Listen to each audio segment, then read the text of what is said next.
नमस्कार। Study classes में आपका स्वागत है। तो आज हम लेसन प्लान यानी पाठ योजना को देखेंगे। आज का जो विषय है वह है भूगोल, जबकि जिस टॉपिक यानी जिस प्रकरण पर लेसन प्लान बनाना है वह है मानव संसाधन, जो कि क्लास 8 से संबंधित है। आप सामाजिक विज्ञान पुस्तक के अंतर्गत इस टॉपिक को देख सकते हैं। सामाजिक विज्ञान पुस्तक के अंतर्गत एक पुस्तक आता है जिसका नाम है संसाधन एवं विकास, जो कि ये पुस्तक भूगोल के अंतर्गत आता है। उसके अंतर्गत आप ये चैप्टर यानी कि इस प्रकरण को देख सकते हैं। अगर और भी लेसन प्लान आप देखना चाहें तो प्लेलिस्ट में जाकर देख सकते हैं। आपको लेसन प्लान की बहुत सारी वीडियो देखने के लिए मिल जाएगी। तो आइए आज का टॉपिक देखते हैं। आज का जो टॉपिक है वह है मानव संसाधन। लेसन प्लान यानी पाठ योजना आप जब भी बनाना स्टार्ट करें, अपने रजिस्टर की लेफ्ट पेज से इसकी शुरुआत करें। सबसे पहले लिखिए विद्यालय का नाम, जिस विद्यालय में आपको पढ़ाने के लिए जाना है। फिर आपका नाम क्या है वो लिखेंगे।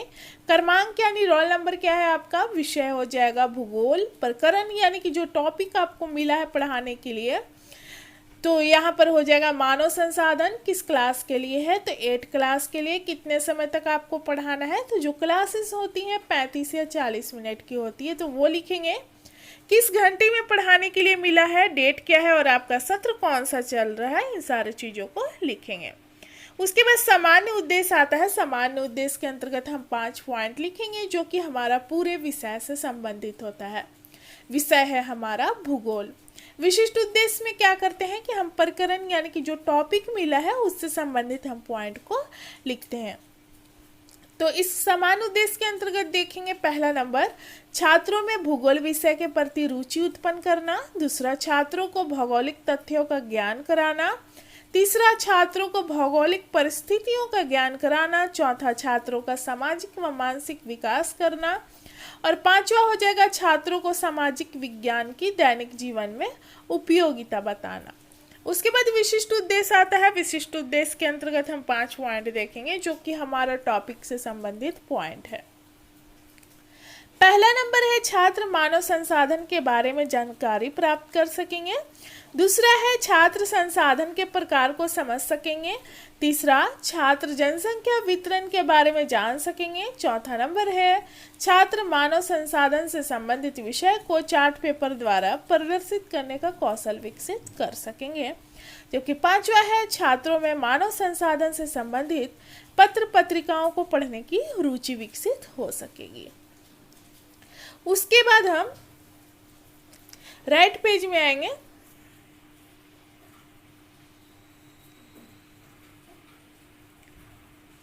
यहाँ लिखेंगे सहायक शिक्षण सामग्री, यानी कि पढ़ाने के लिए आप किन किन सामग्री का प्रयोग करेंगे, तो चौक, डस्टर, मॉडल, चार्ट, संकेतक और अन्य शिक्षण सहायक सामग्री हो जाएगी। किस विधि का प्रयोग करेंगे, तो व्याख्यान सह प्रश्नोत्तर विधि। और पूर्व ज्ञान में हो जाएगा छात्र जो है इस टॉपिक के बारे में सामान्य जानकारी रखते हैं, यानी कि उनको पहले से थोड़ी बहुत जानकारी है। वर्ग व्यवस्था में हो जाएगा छात्र अध्यापक या अध्यापिका अपनी सुविधा के अनुसार वर्गों को व्यवस्थित करेंगे। उसके बाद प्रस्तावना का पॉइंट आता है जिसमें आपको 2 कॉलम बनाना है। एक छात्र अध्यापक या अध्यापिका कथन और दूसरा छात्र संभावित उत्तर। इसमें प्रश्न की संख्या आप 4 या 5 रख सकते हैं। लास्ट प्रश्न में आपका टॉपिक निकल कर आना चाहिए जिस टॉपिक को आप पढ़ाने वाले हैं। प्रश्न और उत्तर दोनों एक दूसरे से संबंधित होते हैं। क्लासरूम में छात्र अध्यापक या अध्यापिका जो है बच्चों से प्रश्न करते हैं और बच्चे इसका क्लासरूम में उत्तर देंगे और जो आंसर है सही होना चाहिए, उसी से अगले प्रश्न का निर्माण किया जाता है। यानी कि प्रश्न और उत्तर दोनों एक दूसरे से संबंधित होते हैं। प्रश्न है, छात्र अध्यापिका प्रश्न करती हैं छात्रों से कि हम लोग किस देश में रहते हैं, तो छात्रों के द्वारा उत्तर आता है भारत देश में। दूसरा प्रश्न है, भारत की अधिकांश जनसंख्या कहाँ निवास करती है, तो छात्रों के द्वारा उत्तर आता है गांव में। तीसरा प्रश्न है, गांव के लोगों का मुख्य व्यवसाय क्या है, तो छात्रों के द्वारा उत्तर आता है कृषि। चौथा प्रश्न है, कृषि किस प्रकार का संसाधन है, तो छात्रों के द्वारा उत्तर आता है मानव संसाधन। पांचवा प्रश्न है, मानव संसाधन के बारे में विस्तार पूर्वक बताएं, तो छात्रों यहाँ पर सही से उत्तर नहीं दे पाते हैं, तो इसलिए हम यहाँ पर समस्यात्मक लिखेंगे। और हम देख सकते हैं कि हमारा टॉपिक निकल कर आ चुका है। छात्र अध्यापिका कथन में हो जाएगा मानव संसाधन, और पाठ की उद्घोषणा में हो जाएगा आज हम लोग मानव संसाधन के बारे में विस्तार पूर्वक अध्ययन करेंगे। उसके बाद हम अगले पेज में आएंगे जो कि सारा प्रस्तुतिकरण पॉइंट के अंतर्गत आता है।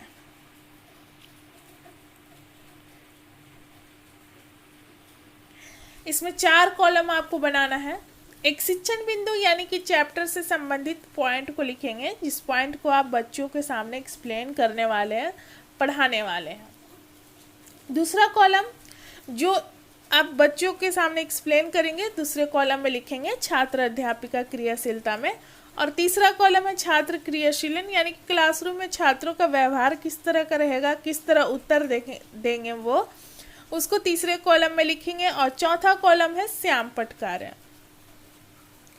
क्लासरूम में बच्चों को समझाने के लिए जिस तरह से ब्लैक बोर्ड यूज करते हैं उसी तरह से आपको यहाँ पर यूज करना है। आप चाहें तो ब्लैक चार्ट पेपर यूज कर सकते हैं चौथे कॉलम में। तो शिक्षण बिंदु के अंतर्गत हम 4-5 पॉइंट को देखेंगे।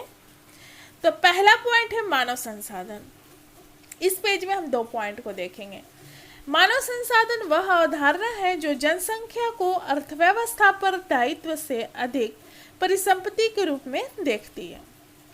शिक्षा, प्रशिक्षण और चिकित्सा सेवाओं में निवेश के परिणाम स्वरूप जनसंख्या मानव संसाधन के रूप में बदल जाती है। मानव संसाधन उत्पादन में प्रयुक्त हो सकने वाली पूंजी है। शिक्षा और स्वास्थ्य लोगों को बहुमूल्य संसाधन बनाने में मदद करता है। अधिक संसाधन के निर्माण में समर्थ होने के लिए लोगों के कौशल में सुधार करना मानव संसाधन विकास कहलाता है। छात्र क्रियाशीलन में देख सकते हैं छात्र ध्यानपूर्वक कक्षा में छात्र अध्यापिका द्वारा पढ़ाए जा रहे कथनों को सुनेंगे। एक्सप्लेन करने के बाद छात्र अध्यापिका प्रश्न करती हैं छात्रों से कि मानव संसाधन क्या है। तो जब मनुष्य आवश्यकता के अनुसार वस्तु को अपने उपयोग के लिए परिवर्तित करता है तो उसे मानव संसाधन कहते हैं। श्यामपटकार में भी यही हो जाएगा। अब दूसरा हम देखेंगे पॉइंट जनसंख्या का वितरण।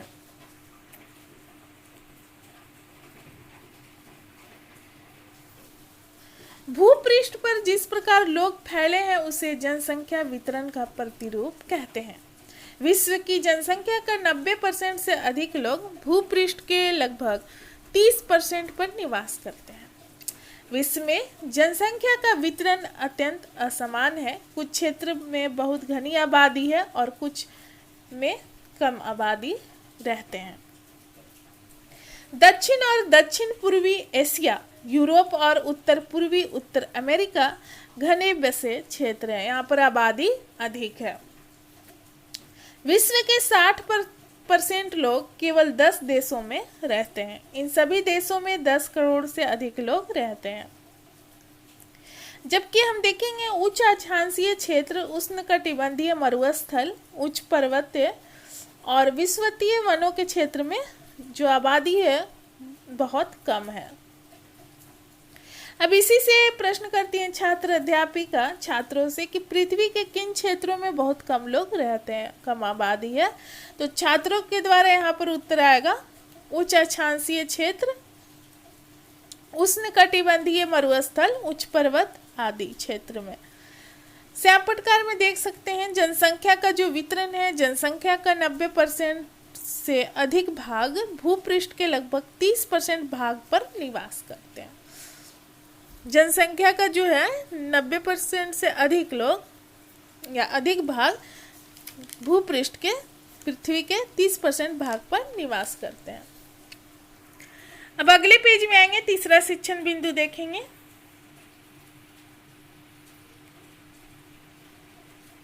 जनसंख्या का घनत्व। पृथ्वी पृष्ठ के एक इकाई क्षेत्र में रहने वाले लोगों की संख्या को जनसंख्या का घनत्व कहते हैं। सामान्य रूप से यह प्रति वर्ग किलोमीटर में व्यक्त किया जाता है। संपूर्ण विश्व का औसत जनसंख्या घनत्व 51 व्यक्ति प्रति वर्ग किलोमीटर है। सबसे अधिक जनसंख्या घनत्व दक्षिण मध्य एशिया में है। इसके पश्चात क्रमशः पूर्वी एशिया एवं दक्षिण पूर्वी एशिया में है। इसी से प्रश्न करती हैं छात्र अध्यापिका एक्सप्लेन करने के बाद कि विश्व का औसत जनसंख्या घनत्व कितना वर्ग किलोमीटर है। तो छात्रों के द्वारा उत्तर आएगा 51 व्यक्ति प्रति वर्ग किलोमीटर। छात्र क्रियाशीलन में देख सकते हैं कक्षा में छात्र जो है अनुशासन को बनाए रखेंगे, और श्याम पटकार में देख सकते हैं एक इकाई क्षेत्र में रहने वाले लोगों की संख्या को जनसंख्या का घनत्व कहते हैं। अब उसके बाद चौथा शिक्षण बिंदु देखेंगे, जनसंख्या वितरण को प्रभावित करने वाले कारक। कौन कौन से कारक प्रभावित करते हैं? तो श्याम पटकार में देख सकते हैं जो कारक प्रभावित करते हैं। भौगोलिक कारक में देखेंगे स्थल की आकृति, जलवायु, मृदा, जल व खनिज, आर्थिक, सांस्कृतिक, सामाजिक कारक। तो सबसे पहले यहाँ पर देखेंगे भौगोलिक कारक में स्थल आकृति में देखेंगे कि लोग सदैव पर्वत और पठारों की तुलना में मैदान भाग में रहना अधिक पसंद करते हैं, क्योंकि ये क्षेत्र जो है खेती, विनिर्माण, सेवा क्रियाओं के लिए उपयुक्त होते हैं। तो मैदान भागों में रहना लोग पसंद करते हैं। अब उसके बाद जलवायु देखेंगे, लोग समान रूप से चरम जलवायु जो अत्यधिक गर्म अथवा अत्यधिक ठंडा हो वहां रहने से बचते हैं, जैसे कि सहारा मरुस्थल, रूस के ध्रुवी में रहने वाले लोग, तो यहाँ पर लोग रहना नहीं चाहते हैं, जहाँ पर जो जगह अत्यधिक गर्म हो और अत्यधिक ठंडा हो। अब मिट्टी के बारे में देखेंगे, उपजाऊ मृदा कृषि के लिए उपयुक्त भूमि प्रदान करती है। नदी के पास उपजाऊ मैदान में ज्यादा लोग रहते हैं, क्योंकि ये कृषि के लिए उपयुक्त होती है। जल, लोग उन क्षेत्र में रहने को प्राथमिकता देते हैं जहां अलवणीय जल आसानी से उपलब्ध हो। खनिज, खनिज निक्षेप वाले क्षेत्रों में लोग अधिक बसे हुए मिलते हैं, जहां पर खनिज पदार्थ ज्यादा हो। आर्थिक कारक देखेंगे,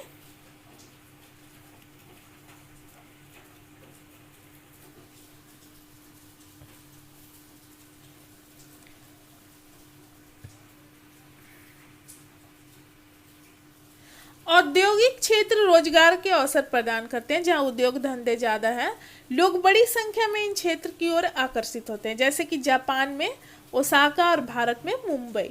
यहाँ पर आबादी काफ़ी देखने को मिलती है। जहाँ पर औद्योगिक क्षेत्र है वहाँ पर रोजगार भी अधिक होता है, इसलिए ऐसे जगह पे लोग रहना पसंद करते हैं। सांस्कृतिक कारक में देखेंगे, धर्म और सांस्कृतिक महत्ता वाले स्थान लोगों को आकर्षित करते हैं, जैसे कि वाराणसी, यरूशलेम आदि।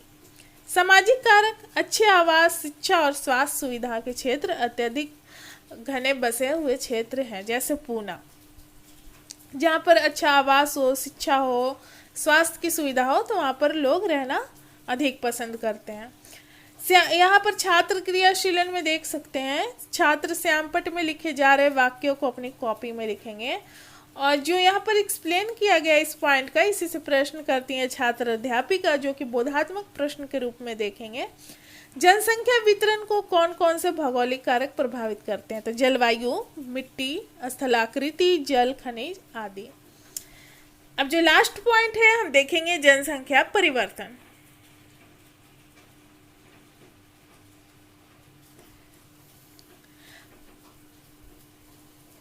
जन्मों को साधारणतः जन्म दर में आंका जाता है। जन्म दर अर्थात प्रति 1000 व्यक्ति पर जीवित जन्मों की संख्या में मापा जाता है। मृत्यु दर को प्रति 1000 व्यक्तियों पर मृतकों की संख्या में मापा जाता है। किसी क्षेत्र विशेष में लोगों के आने जाने को प्रवास कहते हैं।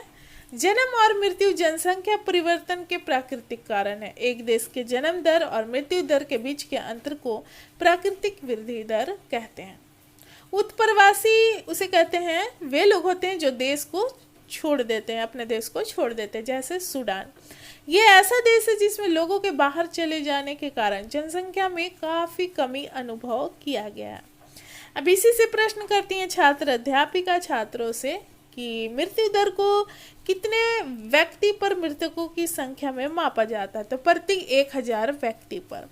श्याम पटकार में देख सकते हैं जनसंख्या परिवर्तन के जो तत्व हैं, जन्म दर, मृत्यु दर और प्रवास। अब उसके बाद हम अगले पेज में आएंगे। ये सारे पॉइंट्स हैं प्रस्तुतिकरण के अंतर्गत। अब यहाँ पर आगे देखेंगे मूल्यांकन। पढ़ाने के बाद मूल्यांकन करना जरूरी होता है। मूल्यांकन के आधार पर ही एक शिक्षक को पता लगता है कि छात्रों को जो भी पढ़ाया गया है उनको समझ में आया है या नहीं। इस प्रश्न का उत्तर छात्र जो है क्लासरूम में ही देंगे। प्रश्न है मानव संसाधन क्या है। दूसरा प्रश्न है जनसंख्या वितरण प्रतिरूप किसे कहते हैं। तीसरा प्रश्न है जनसंख्या घनत्व किसे कहते हैं। चौथा है जनसंख्या वितरण को प्रभावित करने वाले कारक कौन कौन से हैं। और पांचवा जनसंख्या परिवर्तन को प्रभावित करने वाले परिवर्तन है यहाँ पर है वो था वितरण, यह परिवर्तन को प्रभावित करने वाले कारक कौन कौन से हैं। अब उसके बाद पुनरावृत्ति। पुनरावृत्ति में क्या है कि पॉइंट वाइज आपको बच्चों को समझा देना है लास्ट में। जब मनुष्य अपनी, इसके अंतर्गत पॉइंट देखेंगे पहला, जब मनुष्य अपनी आवश्यकता के अनुसार वस्तु को अपने उपयोग के लिए परिवर्तित करता है तो उसे हम मानव संसाधन कहते हैं। भूपृष्ठ पर फैले हुए लोग जनसंख्या वितरण के प्रतिरूप कहलाते हैं। पृथ्वी पृष्ठ के एक इकाई क्षेत्र में रहने वाले लोगों की संख्या को जनसंख्या का घनत्व कहते हैं। जनसंख्या वितरण को भौगोलिक, आर्थिक, सांस्कृतिक और सामाजिक जैसे अनेक कारक प्रभावित करते हैं। और उसके बाद हम गृह कार्य होमवर्क देखेंगे। बच्चों को आप 2-3 प्रश्न दे सकते हैं और प्रश्न ऐसा होना चाहिए जो चैप्टर से संबंधित हो ताकि बच्चे उसका उत्तर घर पर अच्छे से कर सकें, उनको ज़्यादा कठिनाई ना हो। प्रश्न है मानव संसाधन क्या है और दूसरा जनसंख्या घनत्व क्या है। तो जो लेसन प्लान यानी पाठ्य योजना है, यह लास्ट चैप्टर था क्लास 8 का, जो एक पुस्तक है संसाधन एवं विकास, उसके अंतर्गत ये लास्ट चैप्टर था। और जो अगले लेसन प्लान हमारा रहेगा वो सिविक्स से संबंधित रहेगा, यानी नागरिक शास्त्र से, जो कि क्लास 8 से संबंधित रहेगा। तो जो लेसन प्लान यानी पाठ्य योजना है यहाँ पर समाप्त होता है। मिलते हैं अगले वीडियोज में अगले लेसन प्लान के साथ। धन्यवाद।